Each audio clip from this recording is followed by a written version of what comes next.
بسم اللہ الرحمن الرحیم۔ السلام علیکم ورحمۃ اللہ وبرکاتہ۔ ہم اپنے موضوع منافقت کو آگے بڑھاتے ہیں۔ تو ہم نے یہاں سے شروع کیا تھا کہ وہ لوگ، ان میں سے کچھ لوگ ایسے بھی ہیں جو کہتے ہیں کہ ہم ایمان لائے اللہ پر اور آخرت پر، لیکن حقیقت میں وہ لوگ ایمان نہیں لاتے۔ اس کی ایک رائے یہ بھی سامنے آئی ہے کہ یہ جو ہے یہود کے لیے ہے، یعنی وہ مانتے تھے کہ رسول صلی اللہ علیہ وآلہ وسلم سچے ہیں، ان کی کتاب سچی ہے، لیکن وہ اس شریعت پر خود نہیں عمل کرنا چاہتے تھے، اسے خود اپنے لیے نہیں وقف کرنا چاہتے تھے، اس وجہ سے وہ اس کو نہیں مانتے تھے۔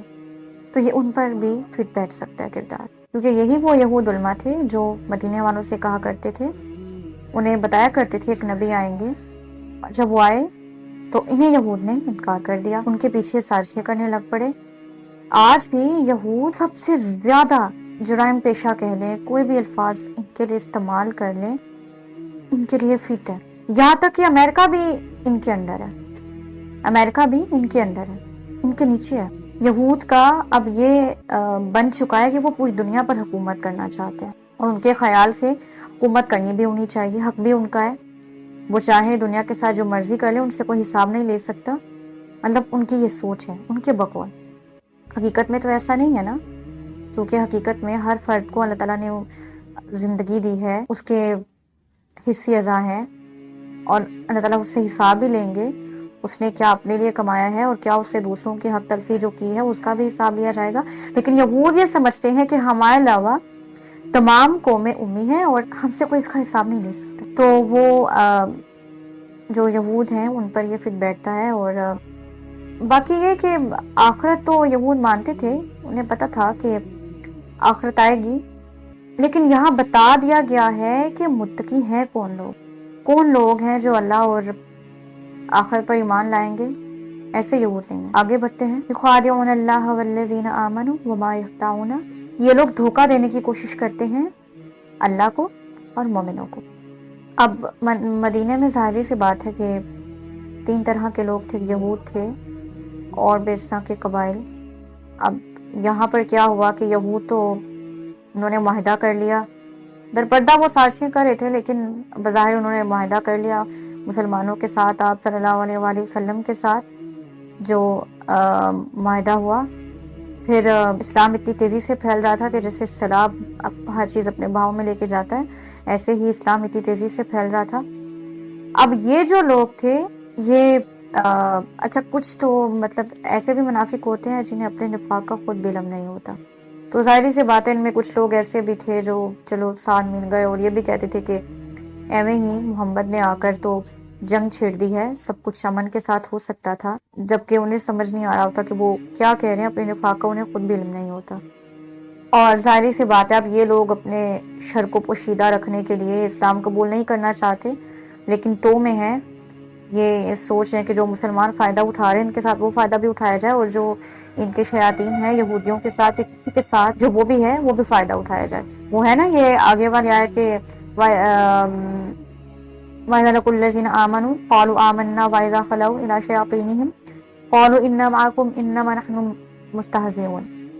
تو یہ جب مسلمانوں کے ساتھ ہوتے، ایمان والوں کے ساتھ ہوتے تو بولتے ہیں کہ ہاں ہم نے اسلام قبول کیا، ہم آپ کے ساتھ ہیں، لیکن جب اپنے شیطانوں کے ساتھ ہوتے ہیں تو اس وقت بولتے ہیں کہ ہم تو تمہارے ساتھ تھے، مسلمانوں کے ساتھ تو ہم ہنسی مذاق کر رہے تھے۔ ٹھیک ہے، تو وہ لوگ دھوکہ دینے کی کوشش کرتے ہیں اللہ کو، مومنوں کو، رسول صلی اللہ علیہ وآلہ وسلم کو۔ اللہ کو تو وہ دھوکہ دے نہیں سکتے، اور وہ دھوکہ دینے کی کوشش کر رہے ہیں، لیکن حقیقت میں وہ اپنے آپ ہی کو دھوکہ دے رہے ہیں اور انہیں اس بات کا شعور نہیں ہے۔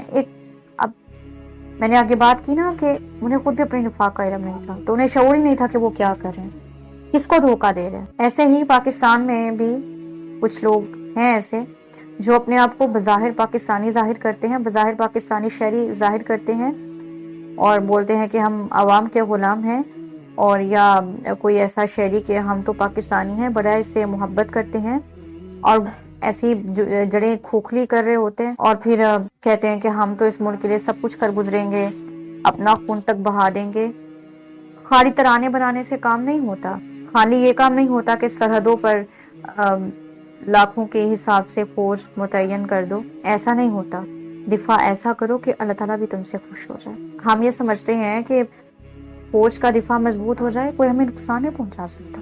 مسلمان یہ سمجھتے ہیں کہ ہم نے لا الہ الا اللہ محمد رسول اللہ پڑھ لیا ہے، اب ہم جنت میں جائیں گے چاہے جتنے مرضی گناہ کر لیں، اور وہ جو سزا بھگتنی پڑے گی اس کا کون اندازہ کر سکتا ہے۔ تو معاملہ تو کسی کو دھوکہ نہیں دے سکتا نا، مومن کسی کو دھوکہ نہیں دے سکتا، نہ وہ کسی کے ساتھ جھوٹ بول سکتا ہے۔ یہ منافق ہی ہوتا ہے جو دھوکہ بھی دیتا ہے، جھوٹ بھی بولتا ہے اور اس طرح کے کام کرتا ہے۔ تو ظاہری سی بات ہے پھر مسلمانوں میں بھی منافقت پائے گئی۔ حضرت عمر رضی اللہ تعالیٰ عنہ بہت ڈرتے تھے، اور انہیں یہ ڈر تھا کہ کہیں منافقوں میں انہی کا نام نہ آ جائے۔ اچھا، منافق بھی ویسے دو قسم کے ہوتے ہیں، اعتقادی منافق یعنی عقیدے کے لحاظ سے جو منافق ہوتے ہیں جن کا عقیدہ صحیح نہیں ہوتا۔ ہم تو سنی، شیعہ اور اہل حدیث اور نہ جانے کون کون سے فرقے بنا ڈالے ہیں، اور ہر کوئی اپنے فرقے پہ جمع ہوئے، ہمارا فرقہ سچ ہے، اس سے آگے کچھ ہو نہیں سکتا، ہم ہی سچے ہیں بس، اور دوسرے فرقے والوں کو کافر بول رہے ہیں، یہ تو ہے ہی کافر،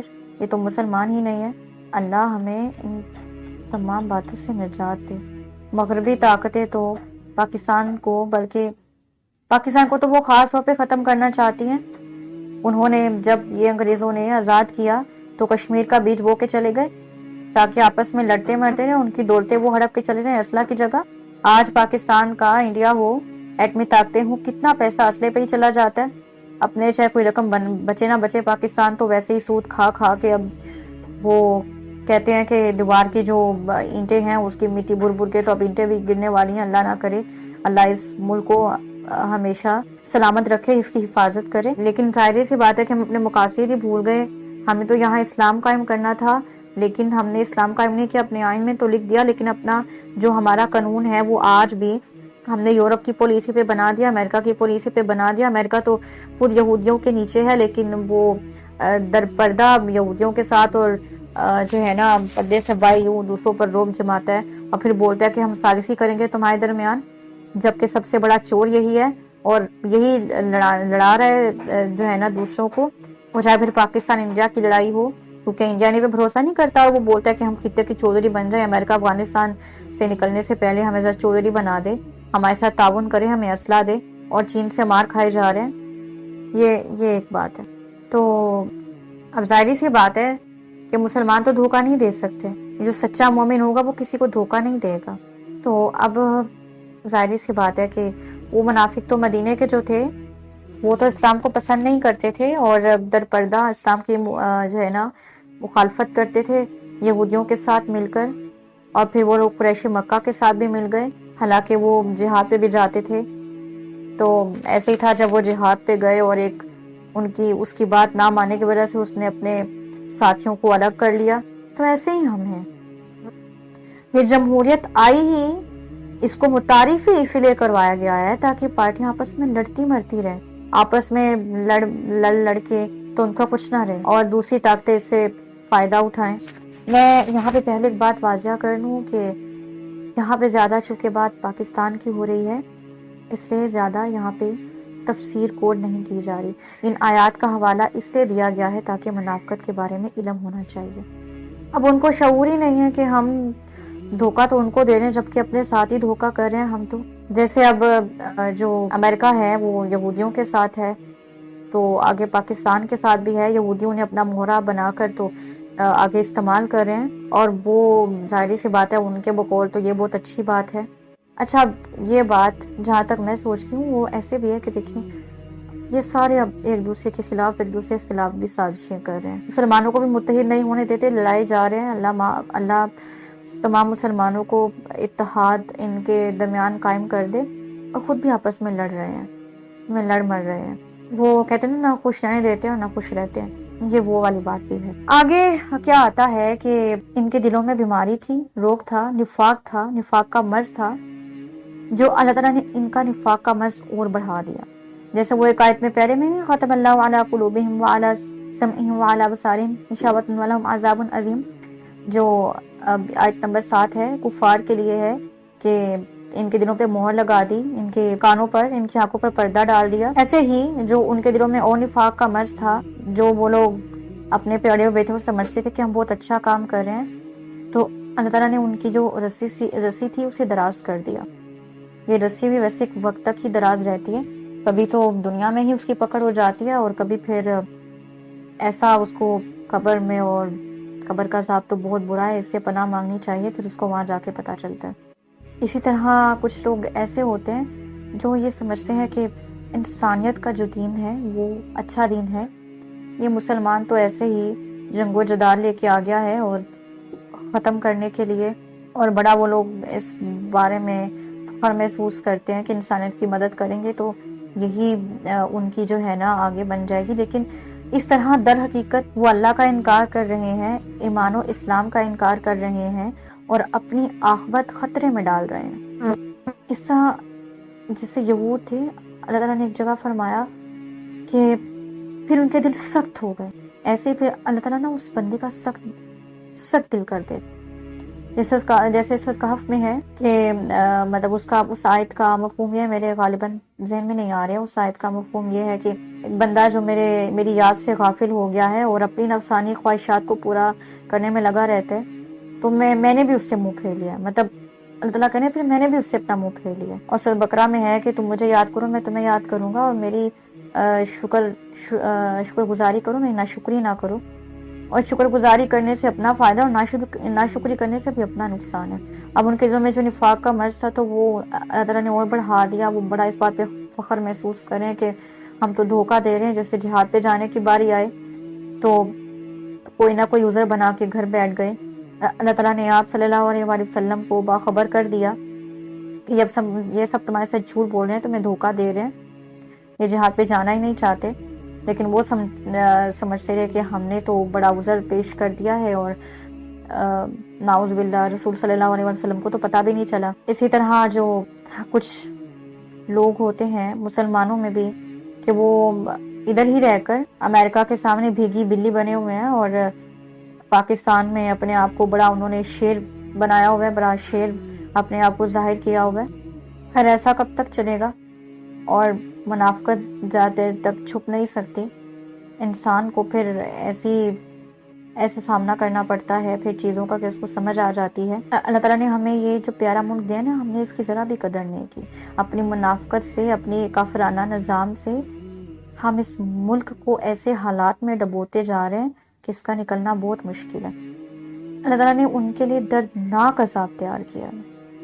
وَلَهُمْ عَذَابٌ أَلِيمٌ بِمَا كَانُوا يَكْذِبُونَ، ان کے جھوٹ بولنے کے سبب پر. اللہ تعالیٰ نے کئی جگہ فرمایا نا، دکھ دینے والا عذاب، چلنے والا عذاب، دردناک عذاب. اور اسی طرح جہنم کے 7 درجے بھی فرمائے ہیں. ایک حاویہ ہے، اتامہ ہے، جہیم ہے، جہنم ہے، اور باقی 3 میرے ذہن میں نہیں آ رہے ہیں. اور منافقت جہنم کے سب سے نیچے گڑھے میں گریں گے. اب یہ جو مسلمان جو کلمہ گو ہیں، اگر جہنم کے نچلے گڑھے میں نہیں بھی گرتے تب بھی سزا تو بھگتیں گے، اور نہ جانے کون کون سی سزائیں بھگتیں گے، تب بھی جنت میں جا سکیں گے نا. ہم تو یہ سمجھتے ہیں کہ اچھا میں جب چھوٹی تھی تو میں کہتی تھی اچھا میں نا ابھی گناہ کر لیتی ہوں، کوئی بات نہیں، جب میں بڑی ہو جاؤں گی نا تو میں اللہ تعالیٰ سے رو کے معافی مانگوں گی اور قرآن مجید پڑھا کروں گی. ویسے بہت چھوٹے ہوتے کی بات ہے، اس وقت میں زیادہ سے زیادہ 1-2 میں ہوں گی، تو مطلب میں اس طرح کا سوچتی ہوتی تھی. نعوذ باللہ. ویسے چھوٹے ہوتے سیریسلی ایسی نماز کی پابندی، ابھی بھی نماز تو پڑھتے ہیں لیکن کبھی رکعتیں کم ہو جاتی ہیں، لیکن اس وقت ایسی پابندی اور رکعتیں بالکل پوری پڑھنا، اور پوری کے بغیر رکعتیں بھی نہیں پڑھی جاتی تھی. اللہ تعالیٰ ہدایت دے، ہم سب لوگوں کو ہدایت دے، اس عذاب سے بچائے جو اللہ تعالیٰ نے منافقوں کے لیے، کافروں کے لیے تیار کیا ہے، گناہ گاروں کے لیے تیار کیا ہے. اور یہ گناہ گار صرف کافر یا یہود میں یا عیسائیوں میں نہیں، مسلمانوں کے لیے بھی ہیں، مسلمانوں میں بھی ہیں. ہم ذرا سی آگ برداشت نہیں کر سکتے. چلے گرمیاں تو گرمیاں، سردیوں میں ہی آپ دیکھ لیں، زیادہ دھوپ آ جائے آپ نہیں بیٹھ سکتے.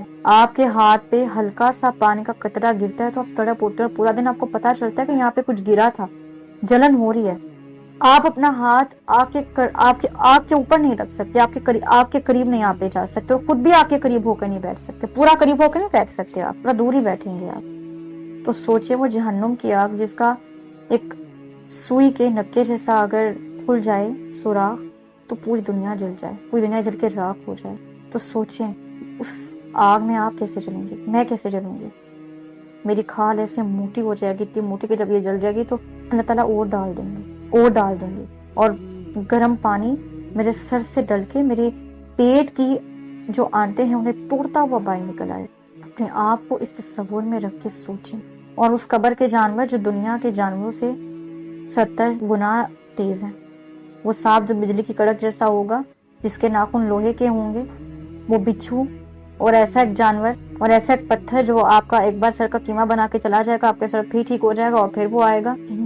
ان چیزوں کا اگر انسان تصور کرتے نا تو ایسے روح کام جاتی، لیکن یہ روح بھی اس کی کام تھی جس کو واقعی ڈر ہو، اس کے واقعی رونگٹے کھڑے ہو جاتے ہیں، اس کا دل واقعی ڈر جاتا ہے، خوف آ جاتا ہے اس کے ذہن میں۔ آج کے لیے اتنا ہی، انشاءاللہ آگے ہم اپنے موضوع کو جاری رکھیں گے۔ اللہ تعالیٰ ہمیں ان تمام باتوں پر غور و فکر اور عمل کرنے کی توفیق عطا فرمائے، اس سے کچھ سیکھنے کی توفیق عطا فرمائے اور سمجھنے کی توفیق عطا فرمائے۔